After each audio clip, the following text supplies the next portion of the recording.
Oh, very nice, everybody. Tonight, we are catching up on the end of the summer movies, last month and a half or so of summer films. We've got theaters, streaming, new TV shows, older stuff, docs. We got a lot. We got a big agenda tonight. So I'll just start I'll start in the theaters. I'll start with the biggest stuff. There's a couple things here that I know some people have seen and some haven't. Did anyone see the newest Fantastic Four: First Steps? Wait, did I not talk about that last time? I thought I did. No, we talked about it last time. Jess and I both saw it. No, last time we talked about the other one, the Superman. We watched Superman. You just talked about Jurassic World. Oh, I thought we talked about Fantastic Four. Before we keep going, let me just real quick double check that we don't. Yeah, no, we didn't. We did not talk about Fantastic Four. It was coming out. It was like right on the cusp of the last one, but we have not talked about this yet. So it feels like a lot of us have seen it. All right, Fantastic Four: First Step. I've never liked any of the old Fantastic Fours. There were the two in the early 2000s. I never. All right, Nicole. Whatever. You can wait till your true crime documentaries to chime in, unless you have something to say about a theater movie. Oh shit! This stars Pedro Pascal, who everyone knows from everything, Vanessa Kirby, Joseph Quinn, Jess's beloved, Julia Garner, John Malkovich, Ralph Ineson, lots of people. So Marvel has fallen off, but come back some, and now they're trying to get ready for the next phase with this family. Start with Mama Kay. What did you think of Fantastic Four: First Steps? I didn't know this was the beginning of the family phase of Marvel. Is that what this is now? Is that what they're saying? No, they're in the middle of a phase. They're going. I don't know. They're building towards Avengers Doomsday. I know that's being filmed right now. That's like a big team up, and Doom gets. I mean, we spoil things. There's Doom hinting in this, so that this is setting that up. Yeah. So Fantastic Four. I'm gonna have to dig deep in the archives for that. I wasn't really keen on actually seeing this movie because, like you, I've not been excited about any of the other Fantastic Fours that have existed. And I'm getting like Pedro Pascal fatigue a little bit. So I know that's not going to be a popular thing to say. And the interesting part for me for this movie was fine. I think the whole thought process behind it had a story. That's fine. And I like the way that it's now, but it's throwback. I like the feeling of like the Jetsons kind of situation that they have going on. Is it not older times? I thought it was based in the 60s. Maybe it is older times. I think it is based in it might be 50s, 60s. Yeah. But it has things that like they wouldn't have back in it's like futuristic 60s. Jetsons is good. It's like retro-futurism. Yeah. Yeah. So it feels like going to Epcot, right? I mean, that's like the world of tomorrow is kind of what it feels like. And I mean, it was fine. I didn't really feel like there was that much Fantastic Fourness about it. It was just the story about, them bad guys trying to kidnap the baby. And there just wasn't. Family. Yeah, it's about family. I don't know. It was. I didn't really care about seeing it. Once I saw it, I did stay awake through the whole thing. I think. That's pretty good. Yeah, pretty good. The thing that I liked best about it was the style of it, and that's not enough for a movie for me. That's what style's like from a magazine. You don't need unless it's just in the Italian countryside or something, but not for a movie like this. That's Jess, style and substance. Thoughts on what are we doing? Fantastic Four, Jess. This might be my first Fantastic Four. Honestly, I don't know, but that shows how much I care about Fantastic Fours. I thought it was unremarkable. It was about a pregnant lady and then a baby, and I could care less about both. I thought it would be if like a boy, like a teenage boy, like who loves superheroes, watched this, it would be like way too soft for them. So I didn't think it was that great at all. And the monster villain was so unoriginal. It was just like a Godzilla, like heavy, slow moving, growling monster. Just your stereotypical, so that wasn't interesting either. Obviously I saw it because of Joseph Quinn, my beloved, and he didn't really do it for me much either in this. So I don't know. I honestly, I might even do it not recommend. I think it was just unremarkable and boring, and I didn't gain anything from watching it. I think I'm the highest on it because I think I actually I liked it. I would say. But it was like it kept getting in the way, like the Marvelness of it kept getting in the way of me trying to enjoy like the family story. As an example, like so there's like this whole mole people that are in it, but they're not really in it at all. They're in it for like 5 minutes, and they're only used as like a plot device because when Big Man Galactus, that's the bad guy this one, Galactus, very famous villain in the comics, when he comes to Earth, they need to not have everyone die horribly in the city when he comes and starts destroying things, because they tend not to do that very well in superhero movies. People blow cities up all the time, don't really care about it. So like the whole conceit of like the underground people is to have a place for them to go later, the above ground people to hide so that they don't get destroyed. Like that kind of stuff. I'm just like, there's no like fleshing out here. They got Paul Walter Hauser as the main mole man, but like there's no fleshing out there to make me like, that's a pretty big piece of lore to just drop into the world and not care about. Like, oh, and there's this whole other society of people that lives under the ground, under the people, and they have some contentions with the above grounders, but that's not what this story's about. I'm like, that's too big of a thing for me.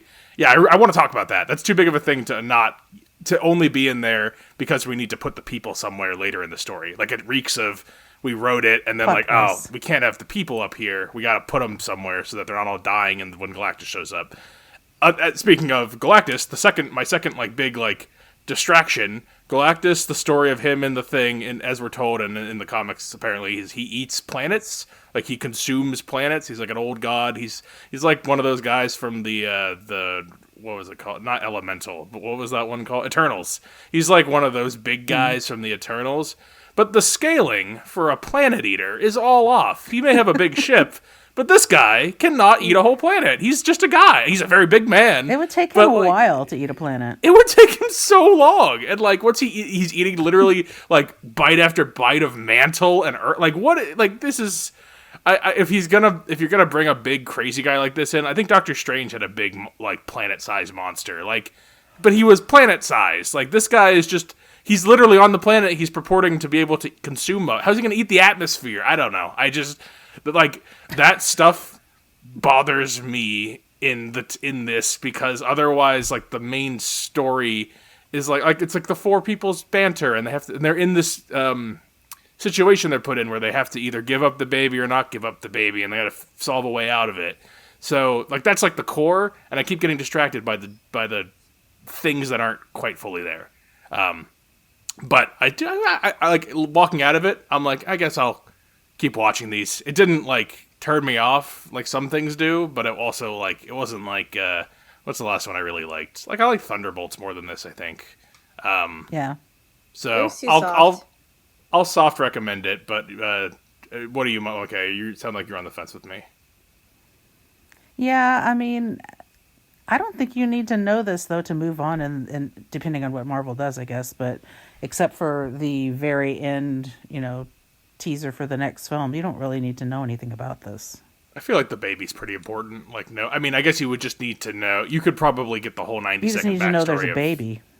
Yeah, you just need to know how the movie. Like, you can get a 90-second backfill of this movie if you don't want to actually know. But I think it probably adds something to it if you go and see whatever Doomsday comes out. So, middle of the road, Marvel's dragging along, so we'll see how they go, and we'll report back in the future.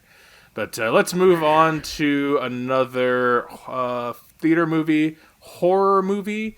by director Zach Krieger. If that name is familiar, he directed a film called Barbarian we talked about a few years ago, was on some top fives for us, and he has made his second film. It got delayed a couple years from COVID. Actually, Pedro Pascal was supposed to be in this movie. He was supposed to be a different role, but he ended up not being in it. That movie I'm talking about is called Weapons. Weapons in theaters now is a horror mystery movie. And it's this whole classroom of children. One night, 2:17, I think, a.m., they mysteriously all wake up out of bed, run out their house in like a T-pose. What did they do when they were storming Area 51? Super Saiyan run? Naruto run. The Naruto run. They basically Naruto all run. the kids at the beginning of the movie wake up in the middle of the night. They all Naruto run out of their house and into the darkness, like into their neighborhoods. It's just like a little like town neighborhood, and then they're all gone. And this little kid's like the adults will say all this other stuff happened, but this is the real story, and you find out why these kids all ran off in the middle of the night. There's the teacher that we follow, it's all her students from her class, and they've all gone missing except for one kid. So we follow her, we follow the kid. There's a shitty cop who the teacher used to date. There's like a junkie character. We kind of follow them all Rashomon style in like different segments until we get to like an inflection point. And then we cut back to a new character, and they all kind of come together later. So you can solve this mystery of where all the kids go, and why did they all T-pose run out of the house that night. So it's got some jump scares. It's got some clever twists and turns. I think Jess is the only other one who saw this. So Jess, what'd you think of Weapons? Wait, I thought you saw it. Oh, I saw Weapons. Only other person who saw it. Oh. I saw Weapons. Okay, yeah. I loved Weapons. I don't even remember seeing this in trailers or heard anything about it until a few days after it was released, and I had like a few people text me and be like, "Did you see Weapons? Did you see Weapons?" Or hear people talk about it. I'm like, I don't even know what this is. So obviously I had to see it. So I did, and I loved it. It was so original. I thought it was going to be horror, jump scary, but it's really not. If you aren't a scary movie person, you could still see this. It was mostly a thriller. I mean, I guess there is like a clown character, but I would say it's definitely a thriller for sure. Okay. Oh, Mama K would be terrified in this. She would not be okay watching this. I'm looking at and I saw the preview for this for a month. Like every time I went to the theater, I saw this. So I googled Weapons. well- I'm just like looking at the summary in front of me, and one of the pictures is one of the main little kids with like that clown makeup in the class. Like that alone would scare my mother. Like that alone is too scary. I don't It's not a jump scare clown. It's just an old lady dressing up crazy. So I don't know. But I thought it was so original. I love the little boy who's like the main character. And I'm kind of getting what Mama K just said. Julia, what's her last name? The main character? She's in Julia Garner. She's in Wolfman. Yeah. I know. She's I always around. want to say Julia Gardner, like the other one, but Julia Gardner. I'm kind of giving her fatigue because she's in so many things now, and I just think of her as the Ozark girl. So. Okay. I don't know if I really like her as the teacher. I don't know. I think she just looks so young to me. Like she's supposed to be someone in her early 30s, I guess. But she always just seems like she's like in her early 20s. So I don't know if I like fresh her out of cast. college. She's 31. Yeah, I mean, she's a teacher in this, but I think she's playing. Yeah, she's but probably I think playing she's early supposed 30s. to be like in her early 30s as the role, but to me she always looks super young. So I don't know if I really would pick her again. But I really enjoyed it. So 10 out of 10. Yeah. Would recommend. Weapons is one of the best movies I've seen this year. It's so good. It's so original is the right word for it. It's so clever. I loved Barbarian and this for the same reasons, which is I never know where it's going. It just keeps you guessing, but it's not like I'm confused as to what's happening. It's a constantly, that's a new interesting wrinkle in what I'm watching kind of thing. Best, most satisfying ending maybe in a while. It's so satisfying. yeah, it's clever all the way through. Maybe there's a little bit of sagginess with, I don't know, it's not short either. It's 2 hours and 8 minutes for like a horror movie. It really takes time, but yeah, I don't even have a lot of notes as to like, because it's all reveals and twists. It's all like you oh, is the teacher involved? She did, like, we don't want to think she's involved. Oh, she's kind of a piece of shit. Oh, she's not really. She's just kind of like a whatever person. And then you meet like one of the kids disappeared. The dad is Josh Brolin. That would have been Pedro Pascal. And he's like the most vocal, and he's like a tough rebel-rousery guy, but he's trying to solve things. But he's not like unreasonable. Everyone's reasonable. Everyone makes choices that make sense to the character. Like the junkie character has a lot of good reveals because he's going to places you're not supposed to go for the movie, but we follow him because like how could I forget about the junkie character? He's so good. He carries the middle of the movie, and we follow him and get a lot of good information and reveals that we don't get with the other characters. But he's pivotal, but also when he like shows up randomly, like it's all set up. It's just masterfully crafted. It's like an instant classic level good. I would watch this immediately when it comes out on streaming.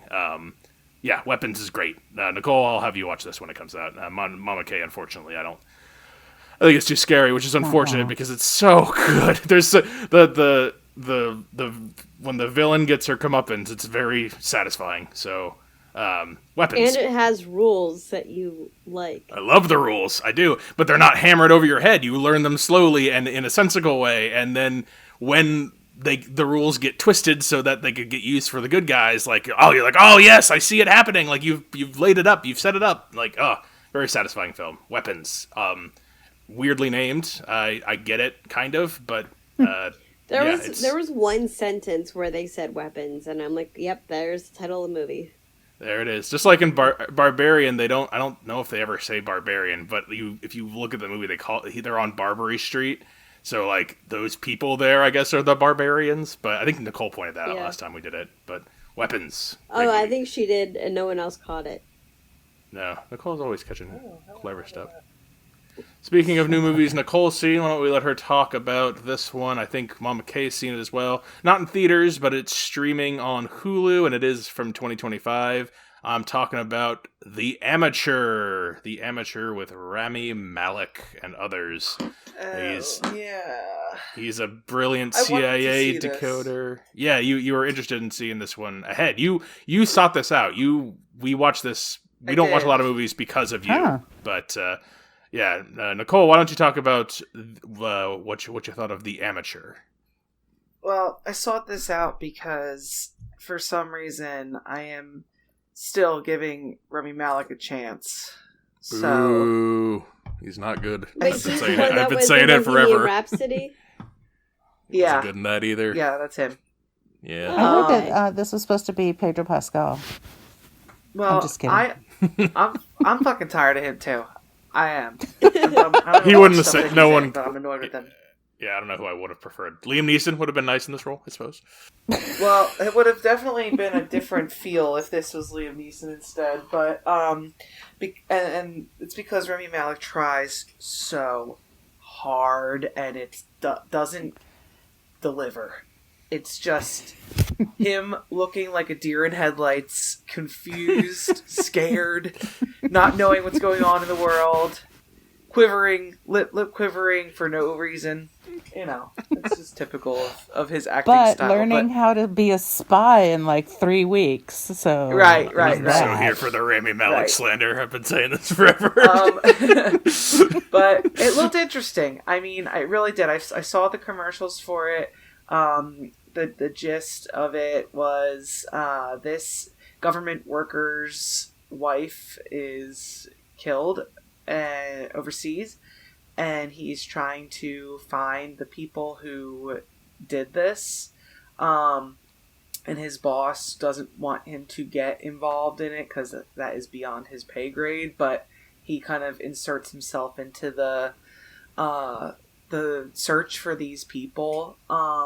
And in turn is kind of breaking the rules and going over everybody's head. That's all that I can remember from it. I don't remember the ending because it was so bad that I gave up and I just didn't pay attention to the rest. I mean, the ending is like the the twist of, oh, the guy who's supposed to be with him has been against him all along, and he was the guy that was that started it. Whatever, I don't even remember. But something like that. Right? He confronts the main bad guy. Like, he's able to get to him after the other guy. John Bernthal's in it as a guy. Yeah. And he has something to do with it. The boss, whatever. But the tasks that he's doing are so ridiculous. They are so far-fetched. This would never ever happen in real life, and they try to make it so serious. Some of the things that this guy is doing is like, well, first off, this giant pool that's hanging over two buildings. It's supposed to look fancy, it's like an upscale place, and he, within 2 hours, is able to finagle some sort of bomb that cracks the pool and completely destroys a town underneath. It's like he probably killed way more many people, like risked way more than any lives doing all his revenge stunts. Yeah, he blows up a fucking like a building area. What else is he? He blows like a bathroom pub up, or a nightclub. Yeah, nightclub. He bombs a nightclub. I'm like, this is unbelievable. This is crazy and reckless. And this is why I don't like the Marvel movies anymore either, is because of the amount of external damage to people. You need a mole man city to put all the innocent people so they don't die. You do need a mole man city in every one of these places. Yeah. Quick, put them all in the mole man city so we can blow the buildings up. Yeah. This movie was really bad, unfortunately. Mom, okay? Amateur? I understand this is a remake of like an old school spy movie, because I think your dad just watched the original last night, because we watched this together, and everything that Nicole is saying has 100% credence. First of all, the swimming pool that was like decked out between two buildings, I'm like, what? Who's going in this pool? Like, who is going in it? Even if it's super safe, you're now swimming over, you're like, I don't know. Oh, I'd do it. 80 stories in the air. It looks awesome. It looks so cool. No, absolutely. No. Luxury. And it's one guy doing laps. I'm like, no, that's not okay. There's a lot of destruction. I mean, that's just your basic. This is trying to be a Mission Impossible / Jason Bourne kind of situation, spy movie. He's an IT guy at the CIA. Now all of a sudden he's a full-fledged, CIA assassin. kind of dude. Yeah, totally. Yeah, he's an assassin. I don't know that he's ever even fired a pistol before. So Lawrence Fishburne is in this. Period. Oh, yeah. I forgot about that, too. And then the female lead is Rachel Brosnahan, who I'm finding I do not like, because I did not like her in the Superman movie, and I do not like her in this. I don't know what it is about her that I just find disingenuous. I can't buy into her character whenever I see her. Although, is she the amazing Mrs. Maisel or whatever? Is that who she is? In Superman? Marvelous Mrs. Maisel. Rachel Brosnahan. I think it's her. What?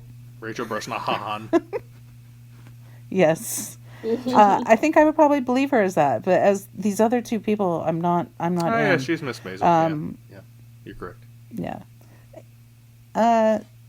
It's fine. It was a fine way to watch crash 'em up, smash 'em up. There's no difference between this and mostly any other movie.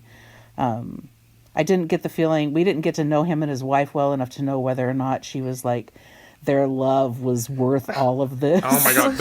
It seemed like they were dating only or something. They cranked out like the worst cliche dead wife scene. I'm like, where is her running in the bikini cover up on the beach in laughing with the waves lapping at her feet? Like this, it is the worst dead wife montage. Yeah, when you're getting let up. Yeah, I'm gonna fix this plane for us one day, and we're gonna go. Oh, it's gonna be so nice. Like get out of here. Get out of here with that stuff.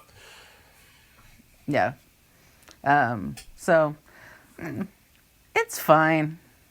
No, this is bad. This is not a good movie. This is not what movies are for. This is second screen. Like, if you're gonna put a second screen material on, like while you're doing house chores or going through your emails or whatever. Yeah, that's what it is. Like, you could just put on like YouTube or something. Like, I kind of think we're past using movies for second screen material. I'd like to focus on that as like they really tried content. to they tried to make it like a spy movie where he's talking to someone, some sort of either AI person or a secret person overseas. We don't know where. God. Like, yeah, his that like whole thing, secret friend. right? And then how confusing they made it when he actually gets to, I think it's Turkey or wherever he is at. I don't understand who it is. I don't understand. Is it the woman? Is it her husband? Is it another guy? Is it not? Is it a robot? I don't fucking know. I don't know what's going on. It's iRobot from the other movie. I don't understand how those two CIA director guys could be so bad. Like, every time they have a scene, I'm just like, they gotta try to make them seem like they're plausibly making decisions, but they're so laughably bad. Like, oh, sure, Rami Malek, we don't really believe in you, but we'll give you a bunch of resources to go do a thing, and then he leaves the room, let's take him out. I'm like, this is just so, like, I can't. It's not... We're past this. This is like so 90s TV movie. Okay, but he does kill some bad guys. I mean, I do like that. It's all done with Rami Malek. It's Guys. over. If it ever was, it's over. This is worse than... Yeah. What was that one with Denzel? The Little Things? This is worse than that. This sucks. It's over. Amateur. I can tell. Okay. All right. Mama K, you're the only one who saw the new... it's a new theater movie. It's Coen brother, Honey Don't. Oh. Ethan Coen and his gay wife made Honey Don't, and it's got mixed reviews. I don't know why the Coens had to break up. They have not made anything I've loved since they broke up. Either of them. Are they getting back together? Not that I've heard, but I'm just saying. Like, I kind of heard Joel makes like serious junk, and Ethan makes stuff with his wife, and they I haven't seen this yet because I expected it just to be bad because it looked like, what was the other one he made earlier with the wife, also with this woman, also with Quali. Didn't we? I thought we liked that. Oh, Drive Away Dolls. No, Drive Away Dolls is not good. Yeah, Drive Away Dolls. It was not good. Drive Away Dolls. I like Drive Away Dolls. It had a couple. Love Lies Bleeding is good. Drive Away Dolls is similar time, similar themes, similar style, but much better. Anyway. Well, so if no one's else is gonna see Honey Don't, I will go ahead and talk about it a little bit because it's fresh. Not on Rotten Tomatoes. Just so new. It's it's not fresh on Rotten Tomatoes. Just fresh in the theater. We were the only people, though, watching it in the theater on opening weekend, so There's that. So Margaret Qualley, Aubrey Plaza, Chris Evans, Charlie Day. The best part of this movie is the cinematography. It's really fun. The whole movie is supposed to be taking place in Bakersfield, where I've spent time, if you want to say. Whoa. I wasn't in prison, but wasn't I in prison?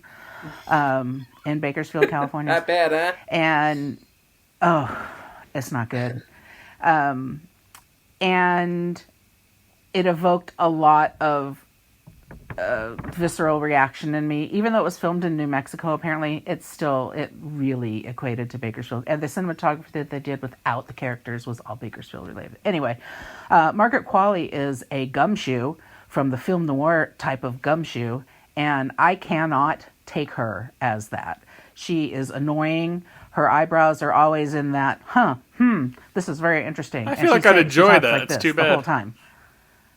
Maybe you should see it, because it's really irritating, and she's the only part of Drive Away Dolls I liked was her. She plays like a real weirdo in that movie, but everything else I didn't like in that, but I liked her. So that's here's the only thing. I don't think this is weird enough. Like it's almost just bad acting weird. It's not weird enough. She's not a weird enough character for it to be that. I mean, they're obviously going for a film noir type of thing, but this movie has no story. Everything happens haphazardly. Even when you find out, I mean, there's a series of murders and there's things going on, and that's the whole point. And even when you find out who the murderer is, it happens haphazardly. There's nothing in the movie that leads you to any of this. So it's basically it's basically there so you can see like naked women having sex with each other, naked women having sex with Chris Evans, and Charlie Day talking like Charlie Day always talks. It's really annoying. This is a no-go. This is bad. Okay. I mean, I'll probably see it when it comes out on streaming. Short. I like. That sounds like something Brennan would like. I like even the Coens bad stuff usually, but no, Drive Away Dolls is bad though. If this is worse than that, I don't know if I can. I don't know. I think it's worse than that. I kind of like Drive Away Dolls, so. Drive Away Dolls is so boring. Yeah. Now. Okay. All right. Well, Also, this made me not like Aubrey Plaza at all. Like I didn't like it, and that makes me mad too. So okay. I like Aubrey Plaza. Moving on. Moving on to another theater movie. I saw this one. I'm not sure if anyone else did. We watch a lot of Liam Neeson films on this show, and he has a certain type of oeuvre that he usually does. A lot of taken on a something, in a something, around a something. Just an ass-kicking old man trying to save the day. And he has taken up the mantle now of, who was it before him? Leslie Nielsen before him, of being the straight-laced comedic guy in a cop movie. He's the new Frank Drebin in The Naked Gun. They've made a new Naked Gun film starring Liam Neeson and a bunch of cameos from people. Because him in a comedy didn't seem right. So Jess did not see. I saw that. Malika, did you happen to watch the new Naked Gun? Yeah. Okay, all right. Yeah, we did. You can give your thoughts first then. Thoughts on the Naked... Have you've seen old Naked Gun, I'm assuming. Both Naked Guns, old Naked Guns, yeah. Yeah. And I saw the preview for this Naked Gun a lot. Did you? The trailer? Yes, whole lot. Couple bits were burned, but ones that I was expecting, But there's a lot of bits in this movie, lots and lots of bits. So it's a movie of bits. That's all it is. Yeah, it's a series of bits. It is. Yeah. Did you like it? This was awful. Oh, awful! Really? Yikes. Karen liked it. It was. Karen liked it. Oh, Karen, friend of the show, so bad. Former reviewer. Karen, friend of the show, liked it? Yeah, Karen said that she liked it. She said it was really funny. Well, I agree with one of them. I agree with Karen. Absolutely, Naked Gun's hilarious. This is a very funny movie. I laughed a lot. It was at a theater with I don't know 5 other people. I was going Wednesday, a couple weeks after it came out, so it wasn't. I wish I'd seen it with more people. I think I would have. The more laughing would have helped. But even with the sparse laughter, it was still very enjoyable. I laughed pretty consistently. It flew by. It was so fast. It felt like a 30-minute movie. Like I felt like I was checking my watch at the very end when it starts to drag at the very end, and I'm like, oh, I've been in here for like an hour. Like that's this. There's got to be more stuff. And then like the ending scene happens like 5 minutes later, and I'm like, oh my god, that was truly the fastest movie I think I've ever seen in theaters. But I laughed constantly. I don't know what you didn't find funny about this. I'm stunned. I lived through the best part of the sweet spot of this kind of film, Airplane, back in whatever year. I don't know what year that was. This is very faithful to Zucker comedy. This is very faithful to Airplane and Kentucky Fried Movie and the original Naked Guns. I think that it's just not enough for me anymore. Like it's just not. It's too juvenile. The number of times he runs something over or knocks something over or throws his coffee or something, like every time, like it got a rise. Like as it kept going and getting more frequent and crazier, like it gets a rise out of me. I do. It's like a Canadian style of comedy. It's very interesting. I liked it. I thought it was so. I didn't think it. I was worried it would try to do anything different from the originals, but I think it fits nicely with all that that style. It does. It is. It's so similar. It's very. It's a very similar style, and I think Liam Neeson's a really. No, I'm saying. Really No, I'm funny saying in it doesn't change. It doesn't move from. It doesn't move from that stuff. And by the time Naked Gun 2.5 came out, I was like kind of over it. Oh no, it's.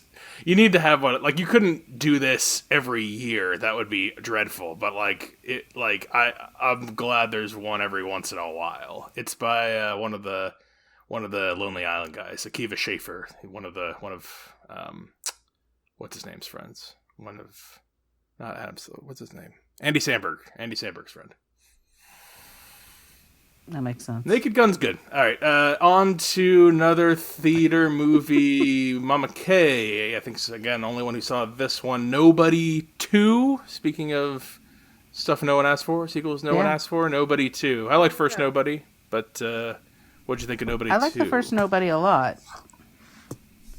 I like the first Nobody a lot, and and Nobody 2 is now we're on the Taken kind of things, but this is now Nobody on a vacation with his family. He just goes by Nobody 2. Nobody on a vacation. Yeah, he refers to himself even as Nobody in the movie. It's got the same people, and then the big bad is Sharon Stone, which is really hard to take because then you feel like you're in a circus movie at this point because she's dressed up like some really strange like 1980s Cold War Russia chick meets Madonna. I don't know how to explain it. Lots of excitement, lots of shooting, lots of blood. The whole family's involved this time, not just at the end. The whole family. Christopher Lloyd's there being the crazy grandpa. Wow. RZA's there being his brother, Nobody's brother, because nothing says brother like RZA. Having a black man as a brother to a white guy. Yeah, it was a lot. Nothing's hitting these days. I feel like last review we had nothing but hits. Last time it was only positive things to talk about.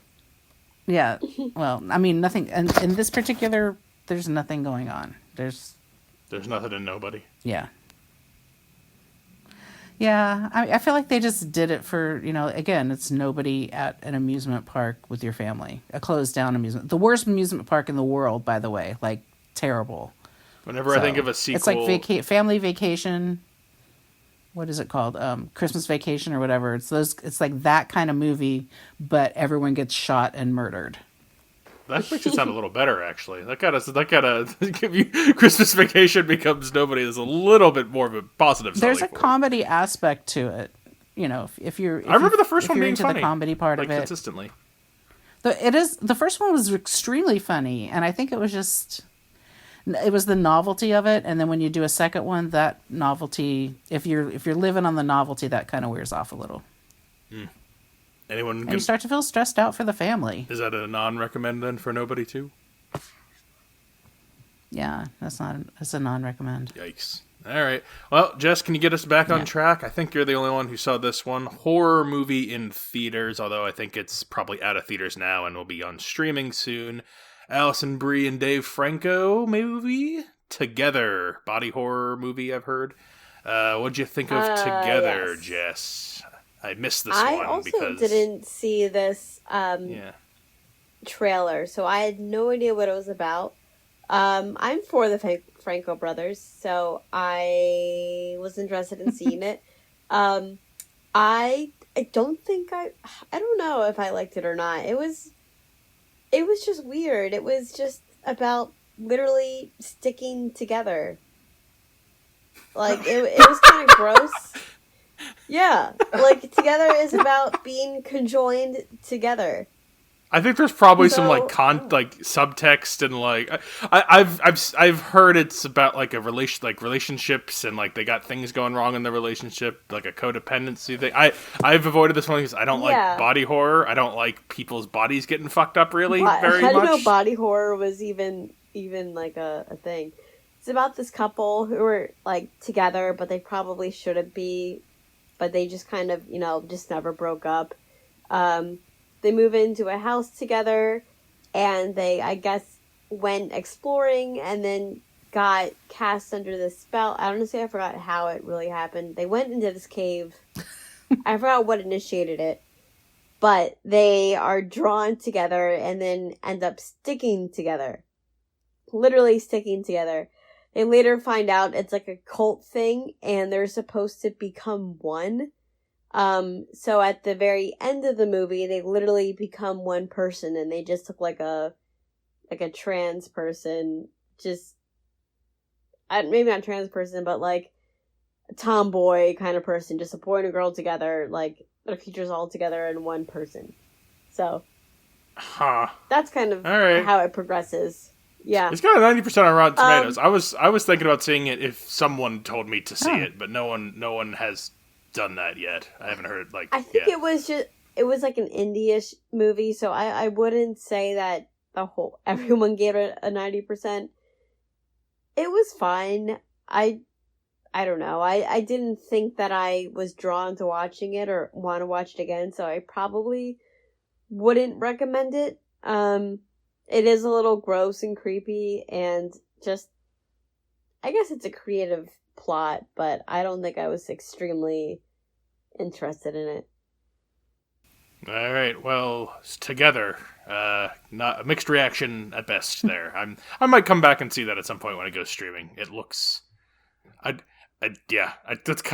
knew some of the twisty stuff in it, but I wasn't. I tried to not look too much about it up because I wasn't sure. But all right, together. Anyway, on to another new film. It's streaming now. It was in theaters earlier this year. Nicole and I saw it. Horror comedy, I guess. Final Destination Bloodlines. Another Final Destination movie. I think this is number 6. So they're calling it Bloodlines now. We have the first 5, except for I think 4 is just called The Final Destination. Terrible naming conventions, almost like Fast and Furious movies. But Final Destination movies, people are supposed to die, and in a horrible, cursed way, and then 1 or 2 or sometimes a group of people survive the thing, and they're not supposed to. So then for the rest of the movie, death chases after our protagonists in strange ways. So this one kind of does the similar stuff. Nicole, what do you think of Final Destination Bloodlines? It definitely reminded me of my childhood watching the other ones. Okay. I mean, what? They're very similar. They have chased by death? well, you can't tell me that you're not scarred from the logs from the first one. Oh yeah. But they have not deviated off of the story setup from years prior, so that's fun. I'm glad that they're kind of keeping it the same, I guess, for the next generation to watch. The new Bloodlines? Yeah, well, I think this one's called Bloodlines because of the actual plot. I don't think they're trying to, make something fun with the names. But, I found it entertaining, and we were actually watching it, with Griffin and Michael, so that was more fun than just watching it with... That's entertaining. The two of My us. brother and his friends, so people know who that is. Yeah. This one is fun with company, but it kind of made me want to watch the older ones afterwards. I didn't, but I was thinking about it. So that's a compliment to the movie. It's fun. It's just a goofy, this could never happen type of movie. I mean, there's a little bit of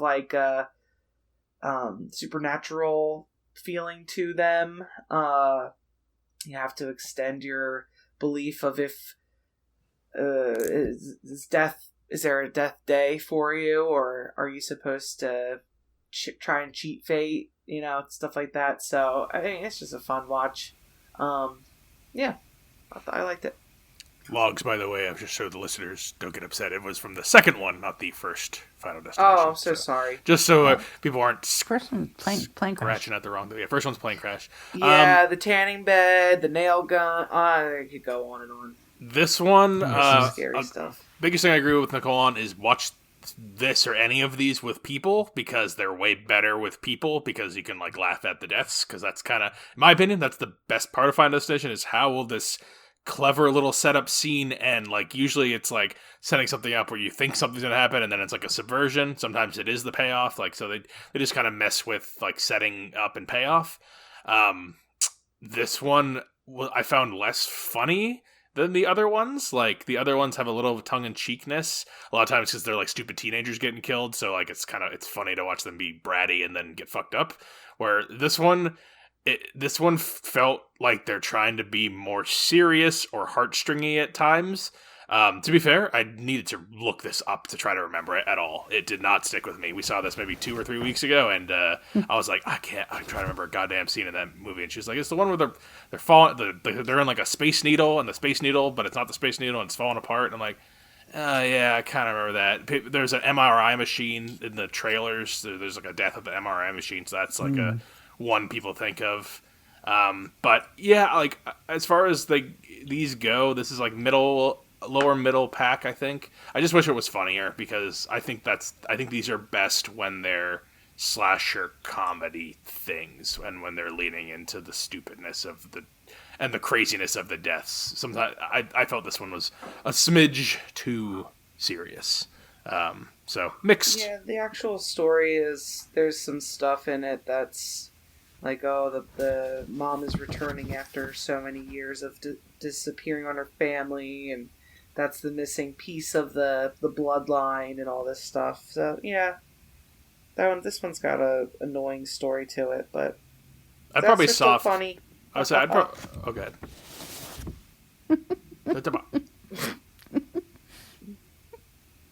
Okay, I said I'd probably soft not recommend this one.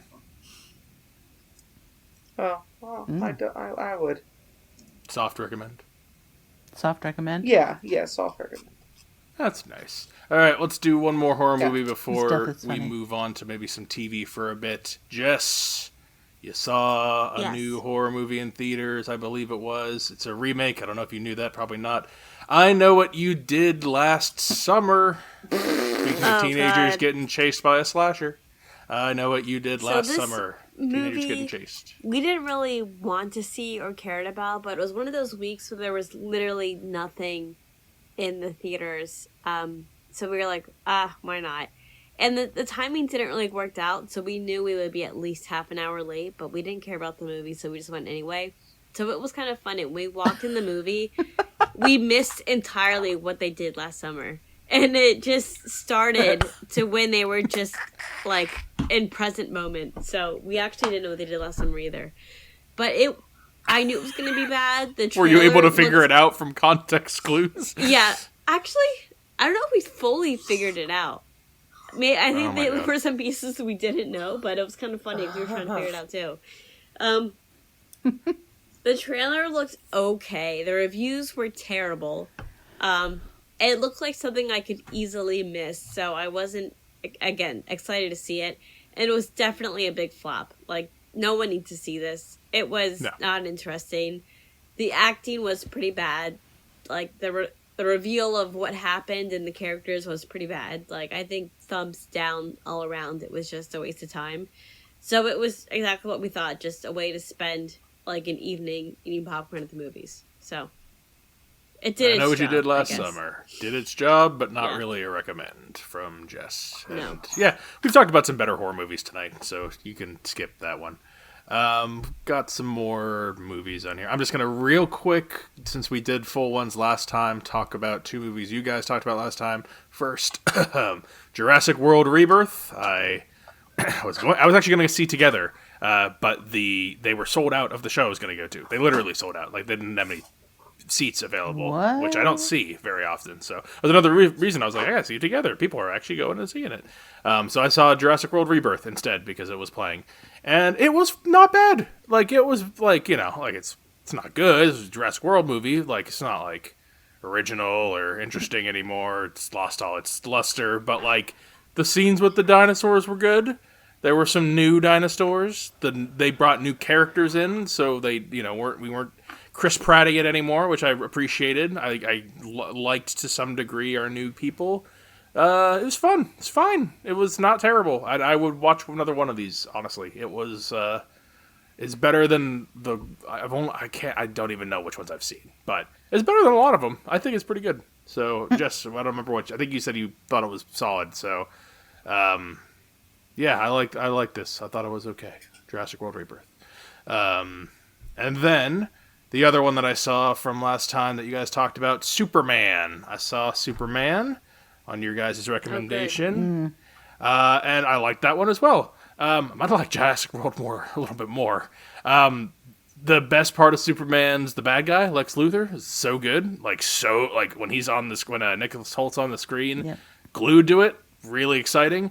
The main guy who played Superman's pretty good Superman. He's an exceptional actor. Yeah, he's just great. Like he's just like really good. Like it makes it look so effortless. Like so you forget like, oh yeah, this is actually a skill. Yeah. This isn't just people bullshitting all the time. Like the main Superman's a good Superman. Like I don't know if I'd like that guy in other things, but like as Superman, solid. I didn't have a problem. I think you remember you guys having a weird thing with the relationship. I thought the relationship was fine. What was the big thing? Oh, he's in like another dimension world for a while, and they got to pull him out of the dimension.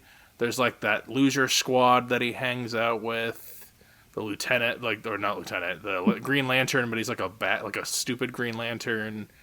Yeah, it's fun. It's not bad. I thought Superman was pretty solid, but yeah, it's kind of unremarkable. Although I really like the Lex Luthor, so.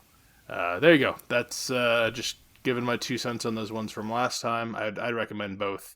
And now let's move over to some TV. We got some scripted shows, some documentaries. Nicole will get some talking in this time. Why don't we start with something that's literally close to home, because it takes place in Philadelphia. Long Bright River, starring Amanda Seyfried, a mystery cop show with drugs. Oh, I think I heard this was bad. This is a Mama K Jess show. I'm surprised you guys didn't watch this, and Nicole and I did. I watched this as well. I remember people on TikTok talking about it, but I think it wasn't well liked. Well, Nicole, take it away. What did you think of Long Bright River? I swear I thought I talked about this already, but I guess I didn't. But I watched this because, like Brennan said, this happens in Philadelphia, which is a location I am very familiar with, in a neighborhood called Kensington, which is unfortunately very drug-riddled and really just a sad area of the city. So, follows Amanda Seyfried, who is a cop in Kensington, where she grew up, and we find out that her sister is missing, who is usually on the streets of Kensington, and she's looking for her. There's a lot of women that turn up deceased on the streets, and they come to find out they're not just overdosing. Someone is killing these women. So it's like a 7 or 8 episode, 1 season, I believe. We follow Amanda Seyfried's character. I can't remember her name, but follow Mickey her throughout her life as a single mom. I don't know. Is anyone going to watch this? Should I just say everything? Wait, okay. if you like it, then I'll watch it. But if you don't like it, then I won't. Okay. I did like it. I will say that. So I really did like this. Yep. She's a single mom. We find out more information about her family, her dad, the sister, following her in her job as a cop, and the ending of the show comes around kind of full circle from the first episode, which I like that they wrapped up the loose ends. I really did like this. I thought it cast a light on the epidemic happening in Philadelphia, in that area. I thought they did it respectfully.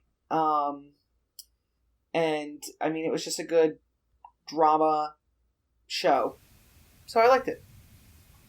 Yeah, it was all right. I would recommend it. I'm surprised that you guys heard it was bad, because as someone who watched it kind of in the background, I don't like these things really typically. This is a show that would be popular with people. There was drugs, it has cops, it has overdoses. It's like current event issues. Yeah, there was nothing what I saw when watching it that was bad to me. Like, it was not super interesting to me, kind of like cliche and boring. Like, the characters are stock. She's got like a friend cop who she got like a tense maybe romance with.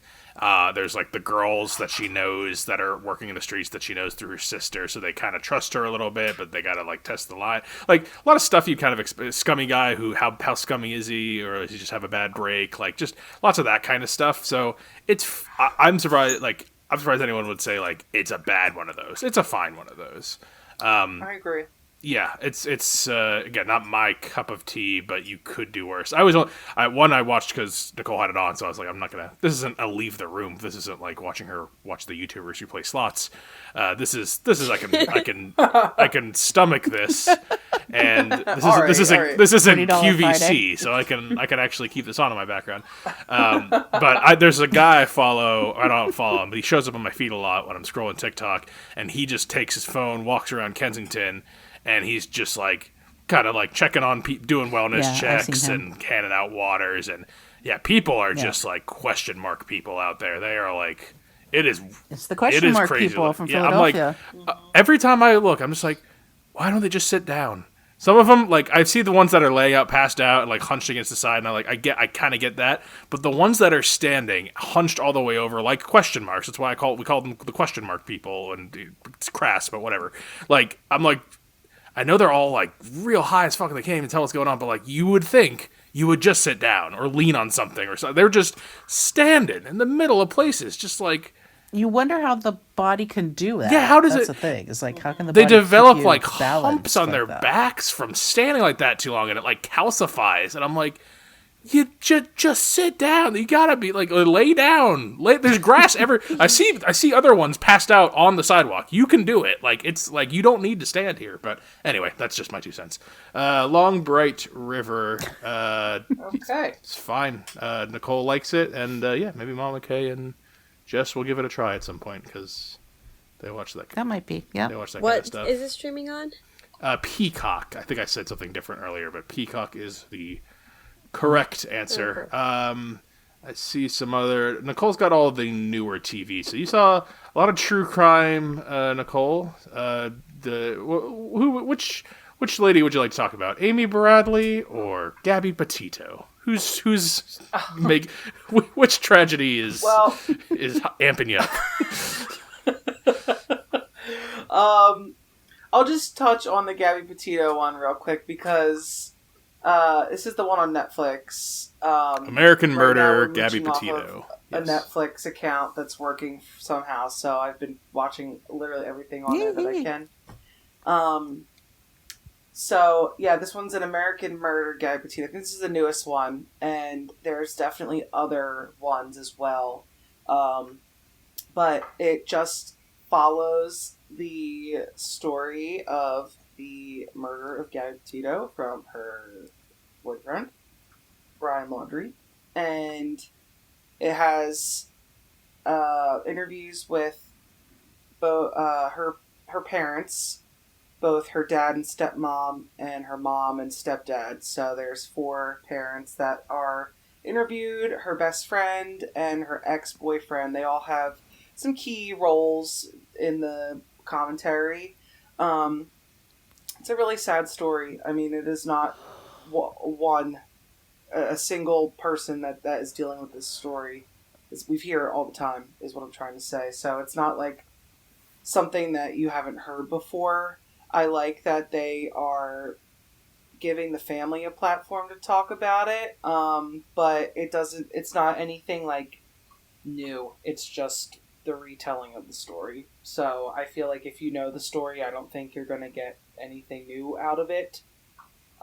Just wanted to see why they were continuing to make documentaries about this when it's a 2-year-old story. Do you know why? I don't. Did you find out why by watching it? No. No, there's nothing that isn't already out there and told. Just filler content. Well, now there's another Amanda Knox one, and I'm like, what do we not know about this story? I know. My mom was just telling me about that too. This one was written by her. Why do we need this? That new one, I think, is her story from her writing. Oh, okay. Yeah. So fables. allegedly. She's innocent. Right. Oh, you guys on the opposite side of this true crime one? I honestly don't know enough to tell you. Honestly, well, it just seems shady. To watch them. I'm just surprised you guys, like, we can say the names of these people and you guys are, you're all the, oh, I know that. I'm just like, what the fuck? How do you guys know these things? Like, I just don't understand. Everyone knows these things, Brennan. I know Casey Anthony. That's the only one I know. Stories that grab people's attention worldwide. Like, people follow true crime like this. Like, why? Casey Anthony. I mean, you could say a plethora of names. Lacey Peterson. People know the stories because it's shocking and it happens in your backyard sometimes. Like, most of these are like a beautiful woman who is murdered and people want to know. Is everyone just looking for excuses to be scared? Like, I don't understand. So like, is that what it's going to keep... No, it's just they want to find justice for them, so it becomes news. And that was a big part of the Gabby Piettito one. And I know that people have brought this up many times, but she ended up being murdered in the Teton Forest, or one of them. And the highlight of at the end of the show was that there are so many indigenous women that are missing from that area of the country, and no one ever says anything about them. So that you don't know their names at all. Yeah. Right. So that's a big piece of it, and I think that kind of trickles into all of these people that we all know their names because one reason or another they became famous throughout the country of their stories. That's why they keep making these.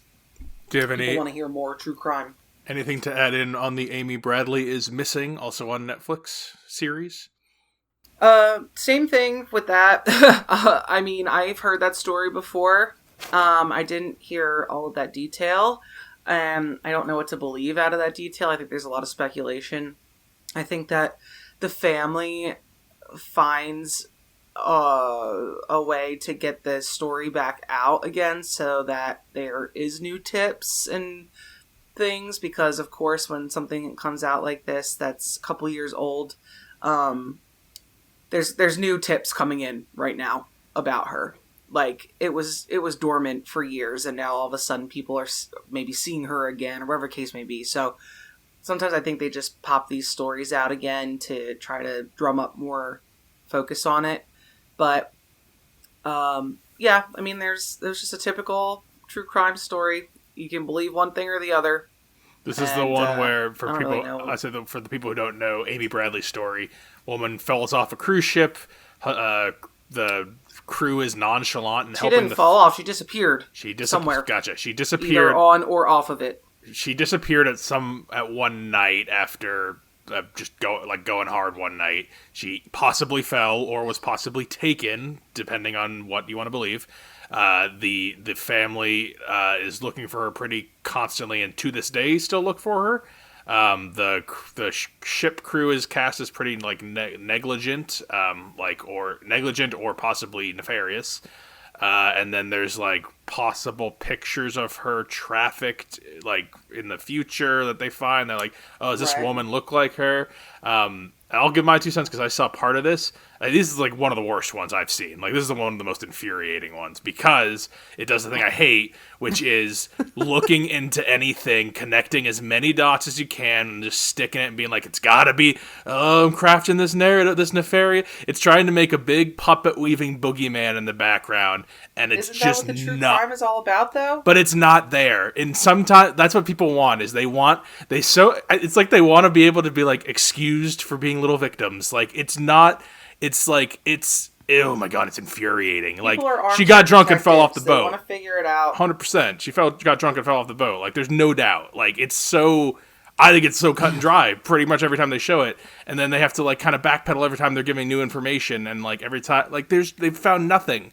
They've got nothing. It's terrible, and but they just won't stop trying to blame the captain or say the cruise industry has practices that made this woman they just want to blame somebody. I'm she just got drunk and fell off the boat. Sorry it happened. Sorry, so sorry, but it fucking happens, dude. Infuriating. Actually infuriating. There's no justice to be had. There's no justice. There's no justice. She's gone. I'm sorry. There's no justice.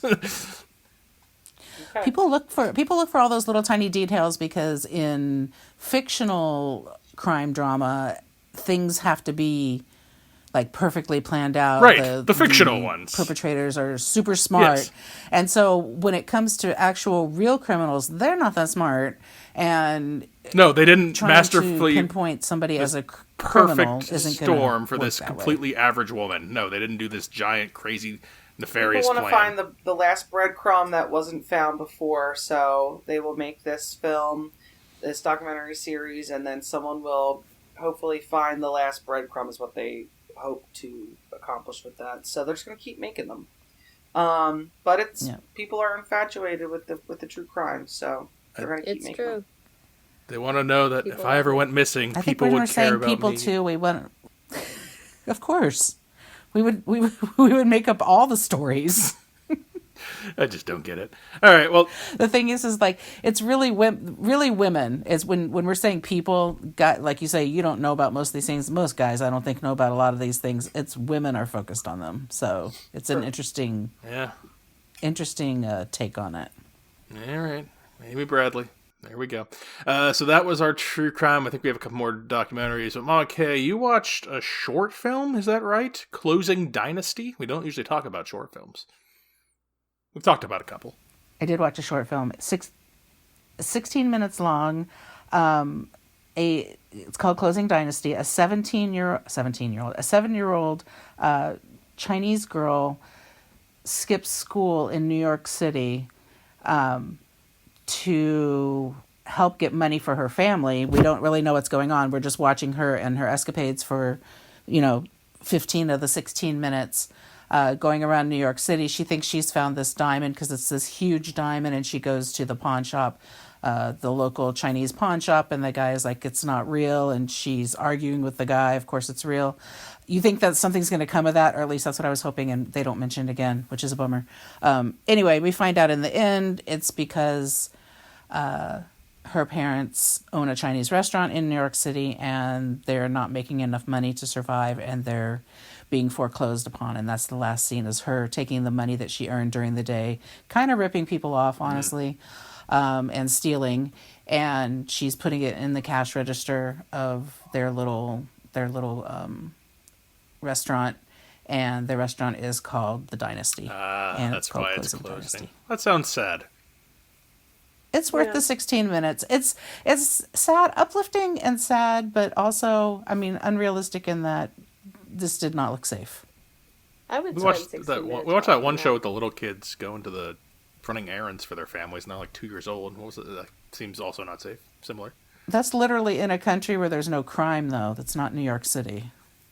I think crime is overblown. I think for the most part, people are just fine. But anyway, so that was, what was that one? That was the short one. Then we have Nicole. I think the only other new stuff is Nicole and I. So we'll finish off and then do a couple more older movies and wrap up. Nicole, you saw this one without me. Fit for TV, The Reality of the Biggest Loser. Everyone remember The Biggest Loser? The weight loss reality show? I saw I that. bet there's some nefariousness going on, and totally not people whining. Nicole? It sounds like Brennan actually watched Biggest Loser. I did not watch Biggest Loser. Like the show so I'm growing unfamiliar. Yeah. Oh yeah, I am unfamiliar with the cast of Biggest Loser, but they do have about 5 or 6 return guests to be in this documentary, along with Bob Harper, one of the trainers.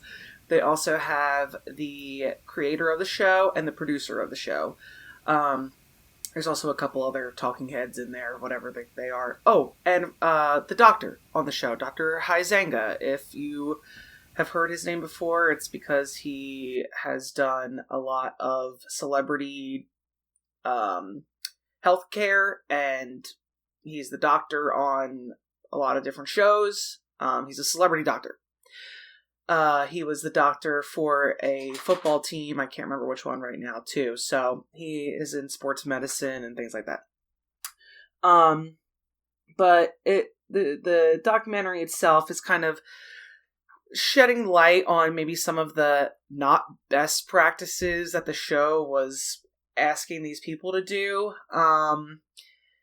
There's something comes out in the show regarding taking drugs like stackers and caffeine pills which were strictly prohibited by the show, given to them by one of the trainers. And based on who I told you was in the documentary, you could probably guess which one was doing it. And their experience on the show and just how crazy and unsafe it was. It followed a woman who passed out and almost died in the beginning of her season. It follows one guy who was the winner of his season, and he has gained all the weight back, if not more, along with many of the people on the show, just because of the it's not sustainable the way they do workout. Yeah, the high intensity workout and diet that they did, and of course they were fighting to win money, $250,000. And in 2003, that's a freaking huge deal. So these people would starve themselves and detox their bodies for the last 2 weeks of the challenge to try to win the money, and they were just killing themselves. So it talked through all of that. It talked through the doctor, how he didn't approve a lot of the challenges that were offered there. And one of the biggest takeaways from this was a lawsuit that came about from one of the contestants because of the slander that they were talking about her in a magazine. And she sued the doctor and the show and blah, blah, blah. So it kind of follows that story briefly at the end. But, they're all the producer, the creator, the trainers. We watched Bob Harper and the Traders recently, but Jillian Michaels is the other trainer that I didn't mention. She is not in this documentary at all. They're all scumbags, they're all sleazebags, and they think they were doing something amazing, but they were not doctors. They are not formally able to do a lot of these things, and really put a lot of people in danger. And it's just a really shitty concept for a show. It's like that other show, The Swan. I don't know if you ever saw that. But Cruel. Oh, yeah. I used to watch that. That's why it's surprising you didn't watch this, because you love exploitation TV, whether you want to admit it or not. Well, yeah, I guess I was watching other stuff at that time, and I never got into that reality shows. But it's another one of those documentaries where you have to believe what you want to, and you can believe everything Bob Harper and the Dr. Huizenga are saying, or you can believe the contestants, really. It's what side are you on?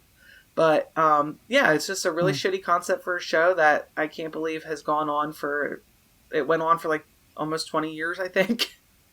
So. It was so popular. Oh, yeah. Yeah. I watched a couple seasons. Absolutely. Just because there was the only place I could watch fat people. I liked watching fat people, and there weren't very many shows with it on. They had a fat people. They had a fat guy bachelor once. They had one fat guy and a bunch of fat women, and I was like, "This is awesome." The Bachelor. Yeah, no, I can't remember what it was called.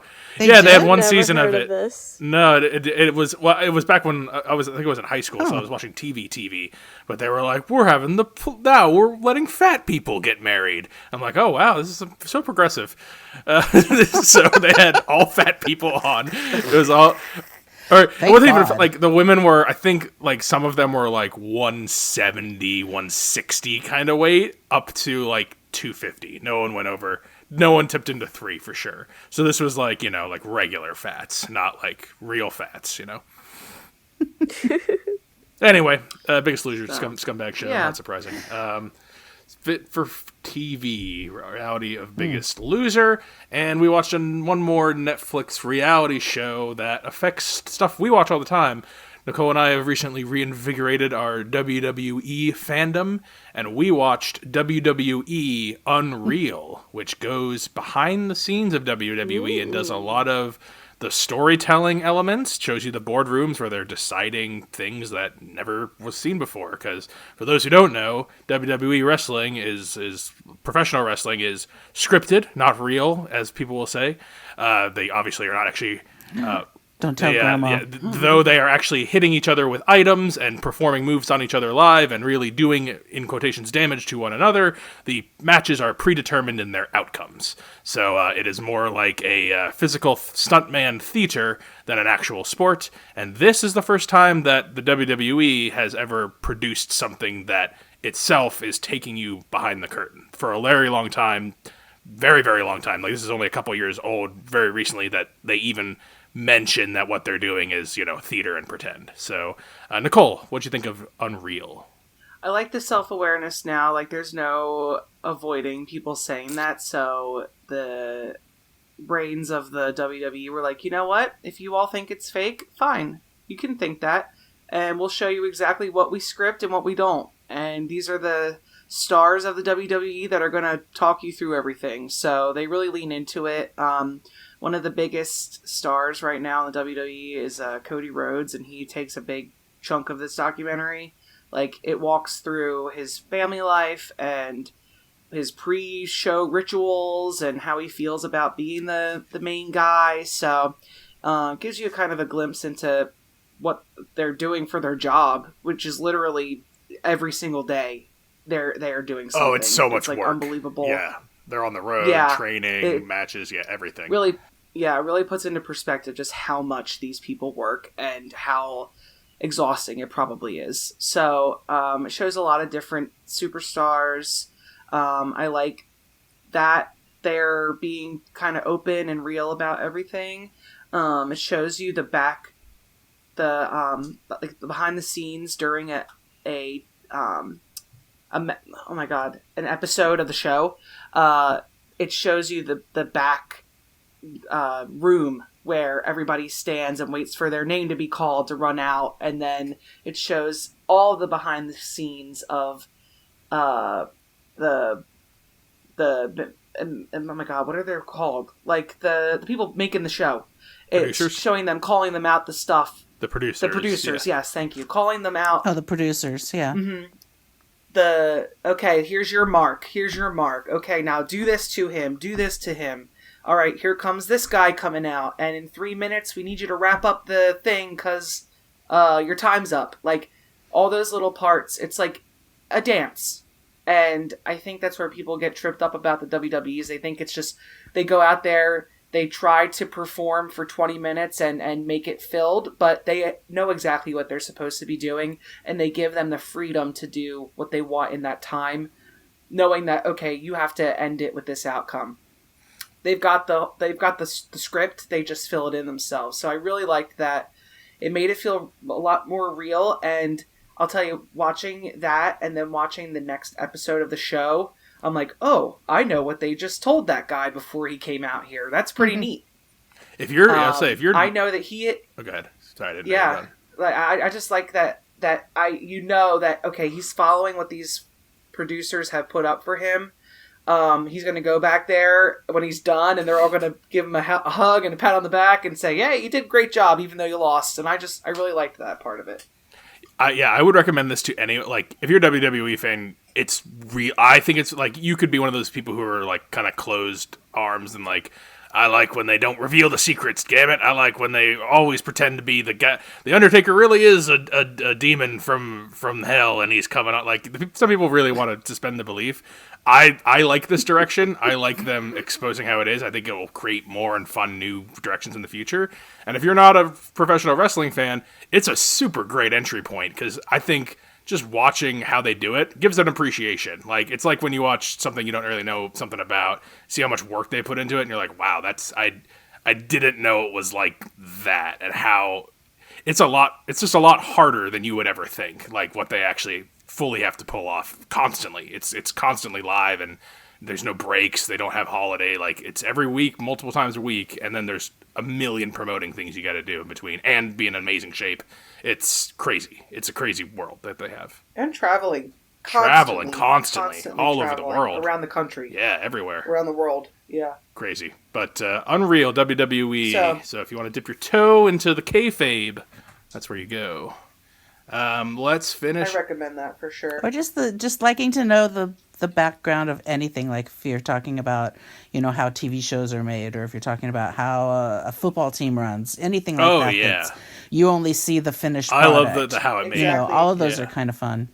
Like the Hard Knocks. Yeah. I mean, that's huge. People love watching the Hard Knocks. You see all the behind the scenes. This is no different. It's literally two teams, two people getting into a stage, into a ring and fighting, just like a football team. So I really like that they did that.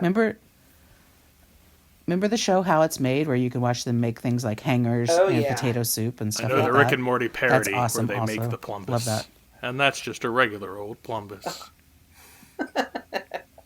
Speaking of regular old plumbus. Okay, well, that's everything I watched. That's all of our TV. So yeah, that's a lot. Got a few minutes left. We got a couple not brand new movies, but within the last couple years they've been out. Okay, got a couple here. This movie, I Googled it because I had never heard of it, and I looked at the poster. I'm like, wow, this looks like my nightmare. It's called Riff Raff, with a bunch of celebrities on it, and it's like all the celebrities, like they're all like, what? Confused, and someone's got a gun and they're not supposed to, and Bill Murray's going, what? And Pete Davidson's going, huh? And Ed Harris is like, huh? So, not good look so far. It looks like a comedy crime movie. Mama K, Riff Raff? What is this? Comedy crime movie. I mean, this is, when you have the Adam Sandler wants to go to Hawaii on vacation, so he makes a movie with his friends to finance the trip for his family. I feel like this is a Bill Murray, Pete Davidson take on that, because what are you even doing in this movie? It's those two, Ed Davis, Gabrielle Union, Jennifer Coolidge is in this, and then the guy who plays Bob in the Thunderbolts. I don't know his name. And Lewis Pullman, Bill Pullman's son. Basically, Lewis Pullman, Bill Pullman's son, So it's basically two old school mafia people who have been at each other's throats, and they wind up there again after many years. But it's really kind of weird because it's funny. The people who are in it act really funny. It's sort of White Lotus-y with a lot of violence and not being on an island or in Italy. So I would recommend this movie. It's kind of fun to watch, and it's got some. It's got some twists and turns. It's not hard to watch. It's really. It's not a long movie, and it's really sort of evenly paced. It starts off sort of the first scene is a scene toward the end of the movie, and then they go back to tell you the whole story, kind of thing. And I don't know. I enjoyed it. I thought it was kind of fun. The other movie I watched was also a Bill Murray movie from 5 years before that, called The Dead Don't Die, and it's a zombie movie. Have you seen this? The Dead Don't Die. This is a Jim Jarmusch movie. And yes, I have seen this movie. I don't think you have, yes. Jess. This doesn't seem like a Jess movie at all. I don't think I've seen it before. When I say fun zombie, because I don't really like zombie movies, take Shaun of the Dead out of it. You've come around on zombie movies. Okay. You like Zombieland. Yeah, you like a couple. A couple, yeah. But they have to be fun zombie movies and smart. This isn't that. But anything with Adam Driver and Tilda Swinton, I'm probably going to watch. This has Tom Waits in it as well. And then a bunch of, there's Danny Glover's in it briefly, and just a bunch of people that you're going to know. Sevigny. Yeah, she's in it for a while. It's slow. It's very detailed, very Jim Jarmusch. And I just lately, ever since Adam Driver did Saturday Night Live, where he was Kylo Ren, undercover boss, I laugh out loud at everything he does, even if it's not supposed to be funny, because I just see him as that. So I feel like you would not like Kylo Ren, Adam Driver. He seems like an actor you would not care for, and yet you've come around. I like Adam Driver. In the beginning, I didn't mind him in Girls, and then I didn't like the whole Kylo Ren situation. But when it was Kylo Ren undercover boss on SNL, I was just like, I find that so hilarious, and I see his his just like straight up face makes me laugh. He doesn't even have to say anything anymore. So it's funny. It's a little too slow, and it's like they stretched out a 30-minute skit a little bit.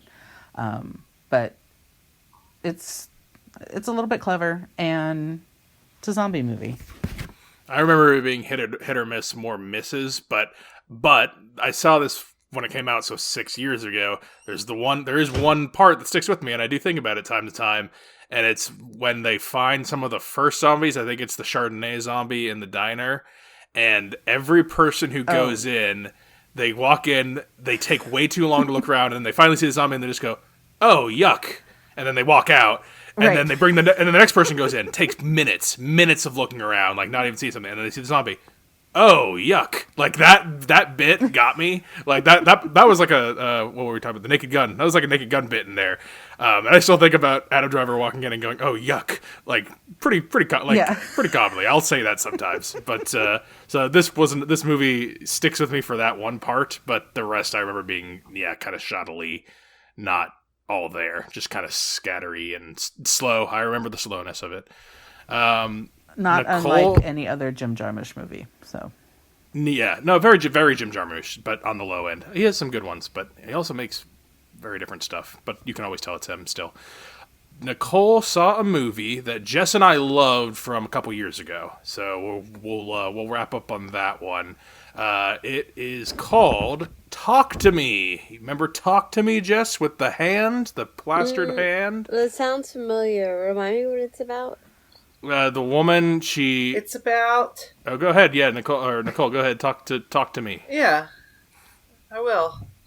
It's about a group of Australian friends who have this dismembered hand that's mummified that they play around with, and they do like a little mini seance as a party game. And they don't allow the person who's doing the thing to be entrapped for more than 90 seconds or whatever it is, or else they fear that they won't be able to get them out of that realm. So the one girl brings her little brother to the party, and he decides to do it against his sister's wishes, and one of the other friends at the party sees her mother in a vision, and that delays the 90 seconds. So this kid is like stuck in the other realm now, and everyone's just dying and bloody and shit like that. You remember now, Jess? And then they have to try to get it out of him. So, yeah. What'd you think of Talk to Me? I did not like it at all. I thought it was really stupid. That is such a shame. I really watching it again the second time. It was a little slower than I remember the first time. I think I saw it in theaters first time, and it was all new, so it was kind of zippier. But I still liked it the second time. I love I think movies, I give more points if they can end really strong, because I think that's harder to do. But I love the ending of this movie. It's a drug allegory. The whole thing's the hand is pick a hard drug. That's like what it is. So yeah, I thought it was just a clever. I love the camera work. The guys who make it. I would have never in a million years got that correlation. That it's a drug allegory. They go to parties. They do it all night, and they get crazy on it. They give it to the young brother who's not supposed to be there, and he goes crazy because he does it too hard. It's a drug overdose, and then he's talking to the mom. She's getting delusions. Talking to the mom because she's getting fucking high all the time. She's getting high on hand all the time. You're not seeing the correlations. I do now, but I would have never thought that. I thought it was just some stupid ghost creature thing. Oh no, I thought it was smacking me in the face with it. Like the way that it's literally like the two no good kids pull out, "We got this hand, man. We found it on like this homeless guy. No, I got it at a pawn shop," and they're smoking joints out of the fingers of the hand. Like it's just the no goods. And then like the depressed lead who's having a hard time, she starts doing it, and she's like, "Oh, it feels so good." Like because I guess letting the demon possess you with the hand is like what gets them high at like what makes is like so fun and so good about it. So I'm just like, oh yeah, it's a drug. It's drugs. You let the demon in, get inside of you, and then it fucks you up. Yeah, I get it now. You get it now? Talk to me. And I think we're gonna leave it there. We have a couple other things, but nothing else new, really. And do you guys have anything else you want to mention before we close out? Anything worth talking about, Jess? Any closers? She might have already left. All right, so thank you. I guess she's done. Thank you guys for being on. If you have things to recommend to us in the future, okay. Jess's call dropped. That's I can add her back on for this last. Oh, she's done. Okay, that's fine.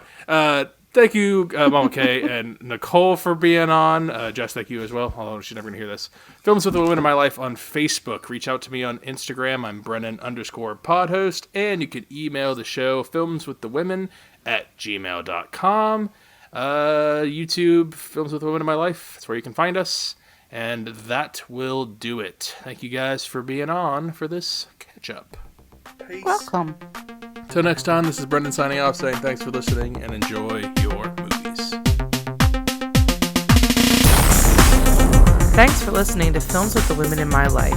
If you enjoyed being a listener in our life, please rate and subscribe on Apple Podcasts or on your favorite podcast app. Keep up with the latest from the show on Instagram at Brennan_podhost, on Facebook at Films with the Women in My Life, and on Twitter at FilmsWomenPod. Finally, you can email the show with questions and suggestions at filmswiththewomen@gmail.com. Original music for the show was created by Ian Burke and Chris Iwanek. Original artwork created by Nicole D'Alessio. This show is produced by Brennan Snyder. Thank you again for listening and enjoy your movies.